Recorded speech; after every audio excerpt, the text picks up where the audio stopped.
إن الحمد لله نحمده ونستعينه ونستغفره ونعوذ بالله من شرور أنفسنا ومن سيئات أعمالنا من يهده الله فلا مضل له ومن يضلل فلا هادي له وأشهد أن لا إله إلا الله وحده لا شريك له وأشهد أن محمدا عبده ورسوله صلى الله على آله وصحبه ومن تبعهم بإحسان إلى يوم الدين أما بعد. Falenderimet, lavdrimet, adhurimet, hamdi qoftë vetëm Allahut Azza wa Jall, ndërsa salavatet dhe selamet të përzemërta i dërgojmë shëmbëlltyrës tonë Muhammed Mustafa sallallahu alaihi wasallam, familjes së tij, shokëve të tij dhe të gjithë atyre të cilët e ndjekin rrugën e tij deri në ditën e gjykimit. Allah na bëj prej tyre, amin. Vëllezër të dashur besimtar, tema të cilën fillimisht do ta përkujtoja veten time, pastaj inshallah do që përkujtoj edhe juve, ka të bëj me temën shpërblimi i atij që jep sadaka apo lëmosh.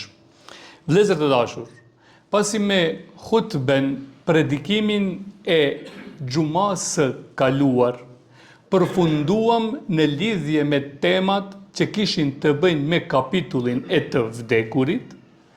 Nga hutbeja, predikimi i sotshëm dhe në javët në vazhdim, inshallah taala, do të trajtojmë tema të cilat kanë të bëjnë me kapitullin e lëmoshës, sadakas, si njihet në sheriatin islam, qofshin ato sadaka obligative apo të preferuara ose sadaka të lejuara. Vëllezër të dashur, nga veprat të cilat Allahu i lartësuar na nxit neve dhe premton shpërblime marramendse për ata që i praktikojnë këto mësime të Zotit, është edhe sadakaja apo lëmosha. Transmeton Allahu i lartësuar, pejgamberi nga Allahu i lartësuar, pra në një hadith kudsi thot kështu: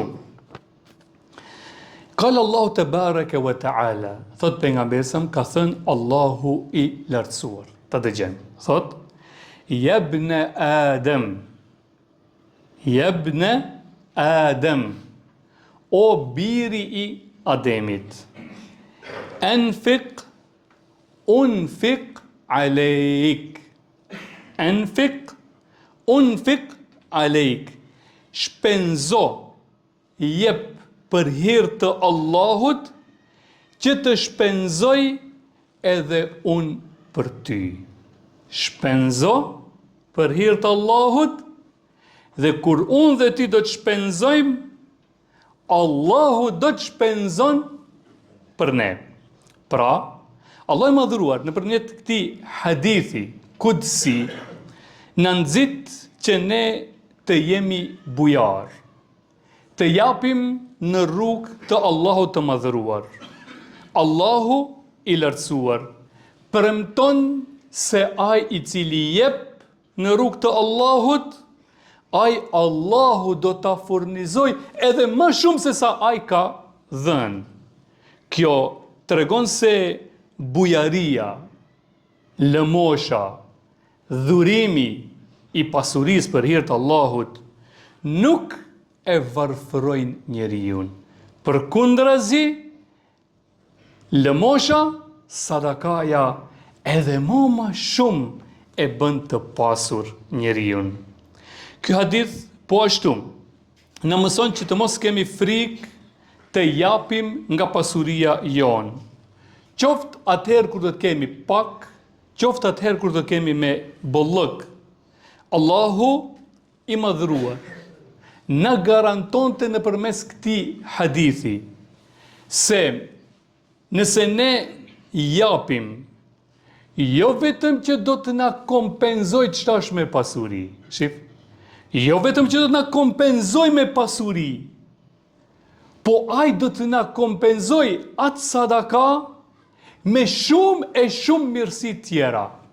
do ta kompenzoj në shëndet, mburoj, lumturi, rehati dhe shumë çështje tjera, jo aq sa kemi dhënë, po do ta shumë fishoj atë që ne e kemi dhënë në shumë mirësi dhe jo vetëm në shtim të pasurisë. Pra, të jemi solidar, të ndihmojmë të varfrit, jetimët dhe të përkrahim kauza fetare dhe të dobishme me pasurin tonë. Këtë fakt që e thash, e vërteton edhe ajeti kuranor, ku Allahu Gjelleshanuhu thot kështu: وَمَا أَنْفَقْتُم مِّن شَيْءٍ فَهُوَ يُخْلِفُهُ. Subhanallah. Garancion premtim i Rabbul Alaminit. O vëllezër, surën 34 ajeti 39.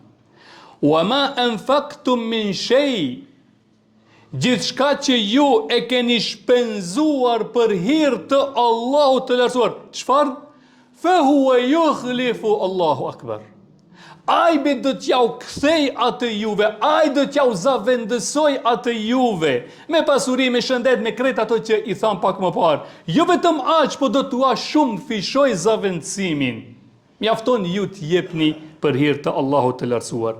Për atë, kush i beson këtij premtimi hinor, nuk do të hezitoj të jap asnjëherë. Ai që e dëgjoj këtë premtim hinor, ai besoj se nuk do të ndalet asnjëherë së dhënuri, sepse besimtari e di mirë se dhurimi për hir të Allahut të lartësuar është një investim i cili do t'i siguroj atij kthimin e investimit të tij shumë fishin nga ajo që ai e ka investuar edhe në dunja edhe në botën tjetër. Këto shpërblime, o vëllezër dashur, janë për shpenzimet që ne i bëjmë, qofshin ata obligative.